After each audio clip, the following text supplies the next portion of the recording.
Hey guys, thanks for sticking around on 12 News Plus. It's an exciting day here on 12 News as we welcome a familiar face. You guys know him, my new co-anchor, Nick Canizales. Oh my gosh, I'm so happy to be back here. You know, this has been it's been a long time coming. This is my third time around here at 12 News. I started here in 2002, and like I was telling the newscast earlier, 6 months before Patrick got here, and actually got hired on in production. I doing studio cameras. So I did studio cameras for 2.5 years. I left. There I am, 2002. That's what we had. Like, you actually had humans doing studio cameras. Now it's all robot. It's all robotic. It's like an Atari joystick. But so I did studio cameras. I did master control for Regis and Kelly, Good Morning America. And then I left to go to Disney World for a little bit. Did an internship. Came back and became a news photog. And my whole thing was I just wanted to be in sports somehow. Right. And I remember Dave Hofford was telling me, to be on sports, you had to we call it shoot, but be a photographer. And that's what I did, was a news photographer for 6 months, and then landed a job as a weekend sports anchor, and here we are. I mean, 24 years later, here we are. Alrighty, Nick. So tell us a little bit about yourself. We have some questions. We talked about your history here at 12 News. You started here in 2002. I'm a hometown guy. Graduated from PNG. Went to Lamar, and family's from here, born and raised. I was born in St. Mary's Hospital in Port Arthur, like everybody else. And, been in the area for quite some time. Most of my life was living in Waco for 8 years. And then, came back, and here I am. It's like I never left. Yeah, it's great to have an all-local anchor team. Oh, gosh. You're from I know, Port West Neches, Orange. I'm from Orange. Orange County right here. Right, so we both know the area. That's amazing. So Sharon M. asks, what does it mean to you to return to 12 News? It means everything. This is family. When I left the first time, it was, for a promotion and to kind of jumpstart my career. And I wanted to be, like I said, in sports. That, kind of jumpstarted. When I left the second time, it was for better hours, to be honest. That morning show, and in Clayton, we met in the morning show. Daybreak. Patrick's worked the morning show. You get up at 1:30, 2 o'clock in the morning, and you're tired all the time. And so I was fortunate enough to land a job that worked, a day shift. But then, things kind of happen, and then there you are with Tracy. With me and Tracy, and then, things happen, and the company I worked for got bought out, and so I was kind of looking for a job and thinking, okay, man, it would be great to come back to 12 News, and then things kind of just started coming together, and here I am, and this is a place where it's home. I love this station. I told people I wouldn't come back a third time if I didn't love this place, but I love this place. I love my coworkers. They're the best people around. I love the newsroom. I think that's the best part about being in news. It's just a newsroom, and it's family, it's camaraderie. I mean, because we see each other more than we see our own family. So would you say that's the most rewarding part of being back at 12 News? Well, that, and also telling the stories. That's where I think telling the human interest stories, that's where you build those relationships. There's a lot of stories that I've told over the last couple of decades where I'm still friends with parents and some of the student athletes that are now have gone to, back in the day, went to college. They're in the NFL, NBA, Major League Baseball. So it's kind of crazy to see, what they have done over the years. But it's just those relationships you build with a lot of people throughout the community, and it's always nice, whenever you're, you go to the store somewhere and they always, oh man, we watch you guys. Well, that means a lot, because they have a channel there where they can go to any channel they want or watch whatever they want, but they choose to watch us. So that means a lot, to have their focus for a half hour, and we entertain them, but also give them news and everything else that they want. So as you said, you started here in 2002, and you've seen all of the changes through news, the evolution of where we are today. So what motivates you to come back, all these years in the news business? Oh, I think just it's in my blood. This is all I know. I think just telling the stories, news is exciting. Being here is exciting. I filled in for Cladra back in December. I almost thought I was having a heart attack. My heart rate was like at 120. I was so excited, for nervous energy, adrenaline. And I'm like, I need to slow it down. But just being with everybody, and that's what motivates me. And I think just telling stories. Last week I started emailing superintendents, principals, calling all my contacts to say, hey, look, what type of good human interest stories that can we bring to the table that's what I would like to do is, have all of us tell some really good stories about the community, students, coaches, faculty members, teachers. Everybody has a story to tell. We just have to find those stories, and we rely on the public just like you guys. So if you have a really good human interest story to tell, email us, call us, Facebook us. There's a lot of ways to get a hold of us, and so we would like to tell your story, or your son or your daughter, but there's always somebody that's got a really good human interest story about overcoming the odds. So that's what we want to do here. Keep it local and tell those stories. So decades in the news business, you've built so many connections just being from here and just, doing what you do best, what you love to do. How have those connections, made you feel like this is the place for you to be? Oh gosh, even now, just people reaching out, even during the 5 and 6 o'clock newscast, or when we posted on Facebook, and the support from the community and friends, family members, right. Co-workers from all over the U.S. Yeah. That's so exciting. So that's been awesome. But those connections I've made, they're helping us today, and they were helping us last week with story ideas. And so that's important. Yeah, it's so important. And like I tell people, like I tell my kids, you never want to burn a bridge. When they start working, I'm like, you never want to burn a bridge. You want to be nice to everybody, because you never know when you might need them again. It might not be next week, next month, next year. It might be 10 years or maybe 20 years from now, but you never burn a bridge, because you might need them down the road. They might have an interesting story that can help you out in your career. Yeah, that's so true. So we have a couple of questions from Chuck B. This one says, what's one thing about your workday as an anchor that viewers might be surprised to learn about behind the scenes? Well, when I first started, I think I had a lot of people were telling me they thought that I just kind of showed up to work, read the prompter, go home. But there's a lot of stuff that happens behind the scenes. You have producers, photographers, there's so many vital parts that everybody will not see, like that. Filming games, you have to edit your stuff, and then you have to write it, produce it. It's a long process, but we have a massive team. And just because you see our face on the TV, those people who play a vital role behind the cameras, they drive the engine of this place. So you got to give them 1,000% credit for helping us. It's a big team effort. So that's what the big thing is. It's a massive team effort. So it goes on behind the scenes. So we just don't sit up here and get up here and read the prompter. I mean, there's a lot of working parts, but without everybody's help, we wouldn't be here today. Right. I like to tell people that this is the final product of what people see. There's a lot of work that goes on behind the scenes. A lot of different people who help us make this happen. Oh, I know. Yeah. I know. Yeah. I know. So you talked about this a little bit earlier, but how do you plan to connect with the local communities through your, your reporting, especially when it comes to events and sports, that bring people together? People love sports here. Oh my gosh, it is. It's a big sports market. Using contacts, social media, the public, like I mentioned, everybody out there has a story to tell. It's getting that parent, the teacher, coach to reach out to us, to the newsroom, to tell that story. And that's just a big thing, is to for everybody to come out here and reach out. Like I said, there's nothing more we love than a really, really good human interest story that, like I said, somebody that overcomes the odds, or and we have some unique things going on, but it's what we call water cooler talk. When somebody sees that story and kind of talks about it the next day or the next day after, it says, hey, did you see that story on 12 News about that one kid or that teacher did such a great job? So that's what we're trying to do here. It's local. You're not going to see any type of national news. You're not going to see some of these towns in Southeast Texas. That's why we're here, to tell those stories and be the voice of the voiceless. That's what we want to be, the voice of the voiceless.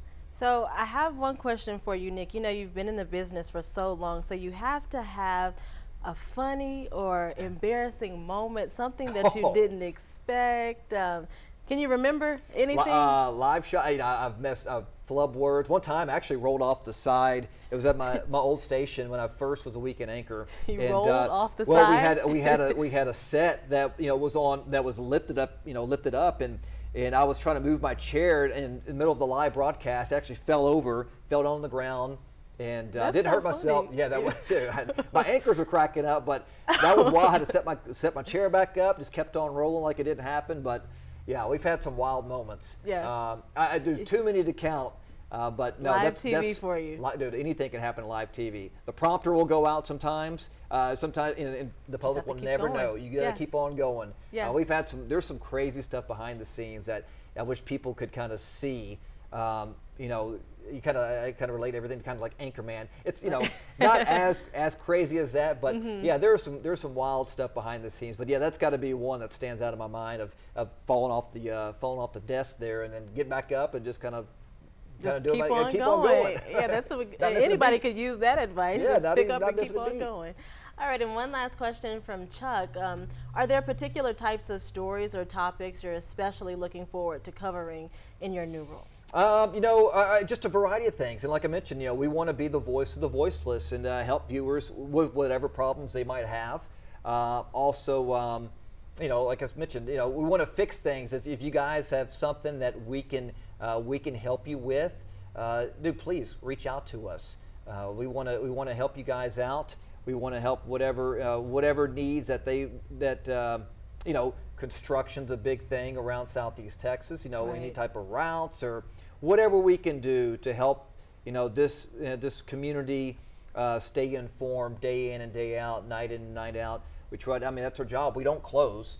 So I tell people, news is 24/7. This place never closes. That's right. And we have a duty to. We have a civic duty to bring you guys the information as it happens, right. And to keep you guys informed, keep the public informed, and make sure that we get everything right, we get the facts right, and because there's a lot of things that you want to be first in everything, but when it comes to this particular job, being first is not always not always right. Be accurate. You want to be accurate and have the correct information and make sure that everything is correct. And before we put it out there, right. And so, but no, that's it. Just whatever stories that you guys might have, like I said, send them over, shoot us an email or anything, and find us on Facebook, and that way we can send our reporters out and tell those stories that need to be told. And I know your family is so proud of you, Nick. Your spouse and your children, your parents. I love them to death. They're my big supporters, family, and the wife and kids, and I would not be here without them. They have been super. There's my son Cade. He graduates this year, and he has a birthday coming up. He's got a birthday next month. That's when he was in the hospital. The Rockets were on a 22-game win streak, so that's why I chose that Rockets onesie. But so we got 3 kids, and they keep us busy, and just it's I do this for them, and being a trying to be a great role model, being a great dad, and I can't say how proud I am of all of them, of what they do, and I just want them to know how proud I am. And I know they've been texting the last couple of weeks and every day, hey, Dad, how'd it go? How did things go? And so that's what makes everything proud. And this guy too. Yeah, Patrick's back with us, but before that, we have one more question. This one's from Brandon R. It's a fun one. What teams do you represent? All right, listen. So college, Lamar, obviously. Baylor University, since I covered them for 8 years. Go Bears. Dallas Cowboys. They drive me nuts. Oh, the viewers are gonna love They drive me nuts. I'm telling you, since they haven't done anything. Rockets. I'm a big Rockets fan and also a big Astros fan. So we try to make as many games as possible. But yeah, Cowboys haven't done anything. Super Bowl's coming up. I haven't seen anything since, in a long time. Since '95 was the last Super Bowl. Yeah, so, and Nick, you and Patrick have a special relationship. Dude, you guys have worked together before. Known this guy for almost 24 years. He has looked the same. No, I haven't changed a lot, but you have done a lot of things across Southeast Texas. I know. Here at this station. It's crazy. It is. You remember that? Everything except being a meteorologist and directing. Are you okay? The only thing you haven't done this guy. You never know what to expect with Patrick. Is sweep the floors. Hey, I'll sweep the leg, but let me see that. That's something. I don't mind sweeping the floor. I'll do whatever. Hey, whatever it takes Nick's to help the such team. a good guy. He probably really would sweep the floor. Look, hey, my thing is, I want to say like I'm a utility player in baseball. That's what if you can do that and kind of be really good at a little bit of everything, you'll go a long ways. You'll go a long ways. Yeah, we started off, at least I started off on the weekends, and I moved to mornings, and I think that's when we met each other. That's where we met, yeah. In 2000, November, you started at 2002, November? Yeah, because I would see you randomly here and there, but yeah, you were on the weekend. So, but also I was I was working in the morning show. So and when you work that morning shift, you don't see anybody. You don't see anybody because I was out of here by 8 o'clock going to class at Lamar, and then let's see, we only had a 5 o'clock show then, right? It was 6 to 7 in the mornings. Who was it? Jancy Sheets? Jancy Sheets was on that 5 o'clock show when we first started. I'd get up at like 11 or 12 at nighttime and start putting the forecast together. Then we had Tracy Kinnick and Sean Murdoch when I first started. Eric Sullivan was our chief meteorologist. Golly. So many names. And we had Shelly Zamorodi, who's our morning reporter, who's at Fox 5 in San Diego. There's a lot of them. You know, Jamie reached out. You know, she's in Phoenix for a long time, and a lot of those people reached out, former 12 people, and wished their congratulations. Told me to tell you hello and everybody else. And like, man, you people don't change, but you know, that's so. I guess we have good genes, good family genes. Long-lived genes, right? I know. Yeah. Here, you need to do the weather and go go sweep yourself. Okay. Well, thank you. This guy. Okay, we're going to go do the weather. Let's go do the weather. Let's go do the weather because, I mean, you know, it was cold over the weekend, and then today was actually really nice. Yeah, that'll be the case coming up tomorrow. We're getting rid of all this Arctic air. And we do have another cold front coming in tomorrow, but it looks like it's going to be our standard cold front, you know, lows in the 30s and 40s, highs in the lower 60s. But then we head towards the weekend. I think a lot of people like the weather. Yeah, I think so. Looks like temperatures well into the lower 70s, certainly the upper 60s by this We got some rain tomorrow, which my grass needs, and that's fine. You know, I don't have to water the lawn tomorrow, which is nice. Right. All right, let's get to it and take a look at our weather impact forecast over the next 7 days. And welcome to 12 News Plus. Well, welcome you to 12 News Plus. Right now, there are no weather impact alerts, and we do not expect any weather impact alerts over the next 7 days. Good evening, Southeast Texas. We're going to take the next 15 minutes and give you a detailed look at your forecast. So right now, we're looking at some high and mid-level cloudiness moving across the area. This is in response to an upper-level disturbance moving across our area. This view of Jasper, courtesy of Provalis and part of the roofing at 911 Skycam network. In your allergy report, we are looking fantastic as far as the quality of the air. As you can see, even mold is really down right now, so that should help on breathing. Otherwise, here's the weather outline, your plans for the next 7 days. Looks like we'll see a chilly night, maybe even a cold night up in the lakes area, around 50 there, and into the mid-50s here in the Triangle. Then we'll start to see the chance of rain moving into our area coming up by late tomorrow afternoon and especially tomorrow night. Lots of clouds, should get into the mid-60s. Then the cold front comes through. I think the rains will be out of here by Wednesday morning. And we should see lots of sun coming up Wednesday and Thursday afternoons. There'll be some chilly afternoons, but some cold mornings, well down into the 40s Wednesday morning. And then Thursday morning will probably be our coldest morning with temperatures just above freezing, especially up that way in the lakes area. And then as we move that high pressure center away from our area, we'll see rising temperatures this weekend and maybe even into the lower 70s coming up this weekend with dry weather persisting and fairly low humidity levels. So it's going to feel very spring-like and fairly comfortable. We'll go with an 80% coverage of rain here in the Triangle coming up for tomorrow afternoon across Southeast Texas. And for the lakes area, again, also an 80% coverage. That's not all day, and that is tomorrow afternoon in our locale. And again, we don't expect heavy rainfall. Probably most locations around a half an inch or less. Normally, our high is 65. That is represented by this red bar. Now, as we head into, let's see, that would be Tuesday, Wednesday, Thursday, our high goes to 66.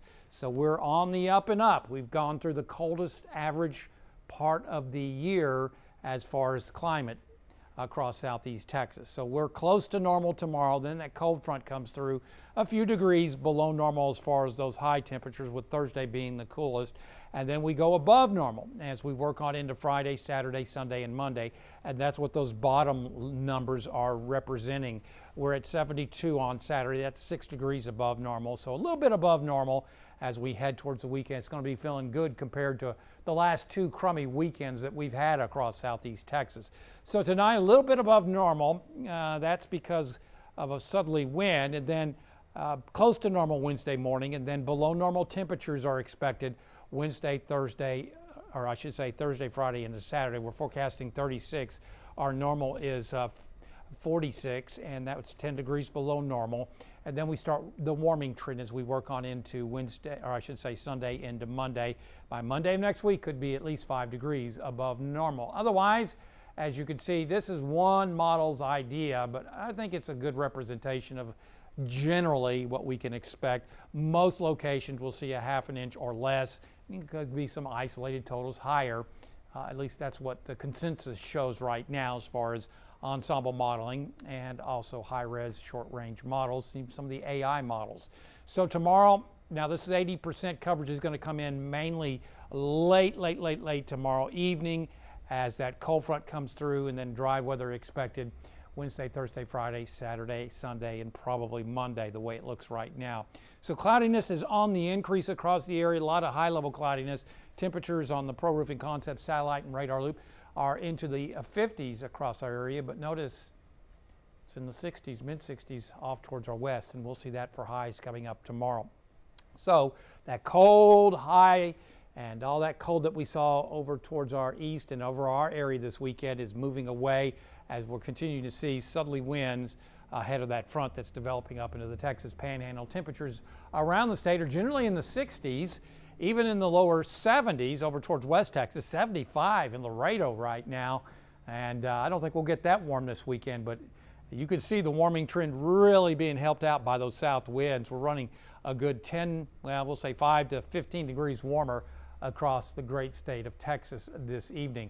This is an upper level disturbance. You can kind of see a little bit of a twist there, and that is what we call a vortmax, a vorticity maximum. The air is tending to spin on a large scale, and that causes lift, and no rain associated with it because the air is still fairly dry, but it is causing the clouds to develop, and you can see that what we call short wave, little kink in the contours. That is what we're watching. This is a short wave, little disturbance right there in the upper level pattern. That is what is moving through, and that will pass us coming up tonight with little impacts as far as our forecast. So there's the disturbance number one. This is the second one that will be bringing in our cold front, or at least pushing our cold front through our area coming up by tomorrow evening with a good chance of rain. Now, we're not expecting severe weather, just not a lot of energy in the atmosphere. Fairly quiet, fairly tame weather system that will be moving through coming up tomorrow evening as that front pushes on into our area. Otherwise, temperatures tonight could get down into the lower 50s in the lakes and into the mid 50s here in the Triangle. A lot of cloudiness, and this is kind of doubtful, but there may be a few sprinkles up in the lakes area. I don't think it's going to amount to too much. But again, I think the bulk of the rains are going to be after, say, about 2 or 3 o'clock in the afternoon and really towards tomorrow evening and tomorrow night as this front works on into our area. Still thinking that we'll get in to the mid 60s across our region before that front pushes through tomorrow night across our area. And as you can see, there's the disturbance pushing on through, and then we'll be watching that secondary trough push on into southeast Texas as we work on in to tomorrow night. Remember, these troughs are in the upper levels of the atmosphere. We're at 18,000 feet, so the fronts always come in faster than these upper level troughs. So by Wednesday, this will be coming through, so we'll keep the winds elevated on, say, Tuesday, or I should say Wednesday into Thursday as this upper level disturbance pushes through. Look at the big ridge of high pressure. That's going to bring down some chilly weather as we work on into Wednesday. The big ridge of high pressure, typical of bringing in colder weather, but there's not a lot of cold left up in the northern plains right now. A lot of it's been used up, if you will. So this pattern will bring us that cold front on Tuesday night. Then we'll be watching a ridge of high pressure build over our area this weekend. That ridge of high pressure will bring us warmer weather. And the question is this going to bring us any rain as we head towards, let's see, Monday, that would be Tuesday or Wednesday of next week. A little bit early to tell, but this is upper level low pressure that's going to be over towards the Gulf of California by Sunday at 7 p.m. So right now we're not going to go any rain next Monday, maybe Tuesday into Wednesday, we'll see. Otherwise, on the Gulf, looking at slightly choppy seas around 2 to 3 feet in your coastal marine forecast for tomorrow. A south wind at 10 to 15 knots is expected. Water temperature down to 55. Our forecast for tonight, obviously becoming mostly cloudy, may get into the lower 50s in the lakes area and into the middle 50s for lows tomorrow morning here in the Triangle. And again, you saw in modeling, there may be a few sprinkles. Otherwise, I don't expect any rain here in the Triangle. And then tomorrow, as far as tomorrow, could see some wind gusts, certainly around 20 miles an hour. This model showing maybe some gusts to 25 miles an hour. And then you can see that front moving on in towards Lake Livingston by tomorrow night at 5 p.m. So that will be picking up the rains across our area. So we'll go with a breezy day tomorrow. And again, a lot of this rain will be falling after 5 p.m. tomorrow evening as far as the timing. We'll go with highs in the mid 60s and a breezy south to southwest wind. Again, no heavy rainfall for the most part is expected, and certainly no severe weather. So taking a look at your weather impact 7-day forecast, at 80% is mainly for tomorrow night, and then a little cooler as we head towards Wednesday and Thursday. We do expect those low temperatures to get down well into the 30s as we work on into Thursday morning. That'll be the coldest morning before that cold area of high pressure moves on out, and could be some patchy frost as it then moves on off towards our east. We will see a nice warming trend this weekend, and let's see, this will probably be the best weekend we've seen out of the last two. As you can see, lower 70s, no Arctic air like last weekend, and no freezing precipitation like the preceding weekend. But again, looking good this weekend, and then we'll include, as you saw, that trough moving in towards the Gulf of California may increase cloudiness as we work on into next Monday. Good evening, Southeast Texas. Welcome to 12 News Plus. If you're just joining us, we are looking at chance of rain moving back into the forecast as we work on into tomorrow night. As another cold front comes through, it'll bring us a brief cold snap on Wednesday and Thursday. Thursday morning will be the coldest, and then we'll be warming up this weekend with highs back into the 70s. And as you can see, those highs are normally supposed to be around 65, and we'll be a little bit below normal as we work on into Wednesday and Thursday, and then a little bit above normal as we head towards the weekend. It's certainly going to be feeling a lot more normal, if you will, compared to what we've seen the last couple of weekends across Southeast Texas. And those low temperatures, as you can see there, up and away after Thursday, as we'll see likely the coldest morning on Thursday. As far as rainfall coming up tomorrow night, most areas seeing a half an inch or less.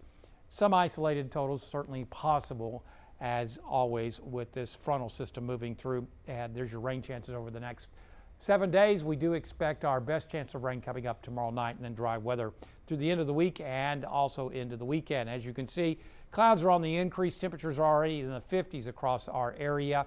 That's several degrees warmer than we were 24 hours ago.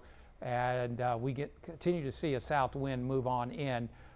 That is bringing in moisture and warmth off the Gulf at this present time. So taking a look at our forecast for Futurecast tonight, looks like maybe a few sprinkles up in the lakes. Looks like otherwise mostly cloudy skies, lows in the 50s in the morning, and then we'll see low chances during the first half of the day. It's after about 3 that we'll start to see our rain chances dramatically increase, especially tomorrow evening and tomorrow night as that front pushes through our area. So our forecast for tonight, becoming mostly cloudy. It's certainly going to be warmer than what we've been used to here the last several nights. Probably the warmest night we've seen in the last 2 weeks, actually. Close to 50 in the lakes and into the mid 50s here in the Triangle. Again, a few sprinkles are possible up in the lakes area with light south to southeast winds expected. And again, a windy day, or at least a breezy day, is expected with the winds out of the south and southwest tomorrow ahead of that front, at times up to 20 miles an hour or higher. Otherwise, mid 60s tomorrow, pretty decent rain chance.